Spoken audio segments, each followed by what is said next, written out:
Hello viewers, મને સૌથી વધારે એક સવાલ પૂછાતો હોય છે જ્યારે કોઈ રેઝિન આર્ટિસ્ટ શોપ ઉપર આવે કે ચાંદની દીદી કેટલી ટાઈપ્સના રેઝિન હોય છે. હવે રેઝિન તો બહુ બધી ટાઈપ્સના હોય છે.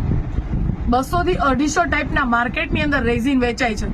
આર્ટ એન્ડ ક્રાફ્ટના નહીં, ઓલ ઓવર જે બધી જ જગ્યાએ રેઝિન યુઝ થતું હોય એની વાત કરું છું. તો ટોટલી 3 ટાઈપના રેઝિન મેઇન માર્કેટમાં આવતા હોય છે.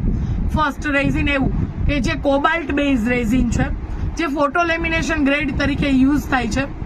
સેકન્ડ રેઝિન એટલે અત્યારે જે 4-5 વર્ષથી 8 વર્ષથી માર્કેટમાં ક્રાફ્ટ માટે યુઝ થાય છે, epoxy grade crystal clear resin.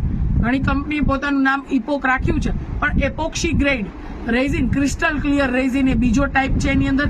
અને ત્રીજું યુવી રેઝિન, જે રેઝિન અમુક યુવી લાઇટ ઉપર મૂકવાથી તરત સુકાઈ જશે. ટોટલી આ 3 ટાઈપના રેઝિન રેગ્યુલર માર્કેટની અંદર યુઝ થાય છે. બાકી તમે કોઈ એરેડાઈ યુઝ કરો છો તો એ પણ એક રેઝિન જ છે.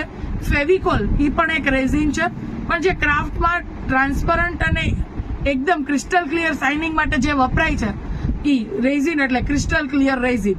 તો આ શું રેઝિન વિશે તમને ખબર હતી? હા કે ના, તમે અમને કમેન્ટમાં કહી શકો છો. અને આવી જ અવનવી ટિપ્સ અને વાત જાણવા માટે ફોલો કરો Jogi the art and craft junction Rajkot.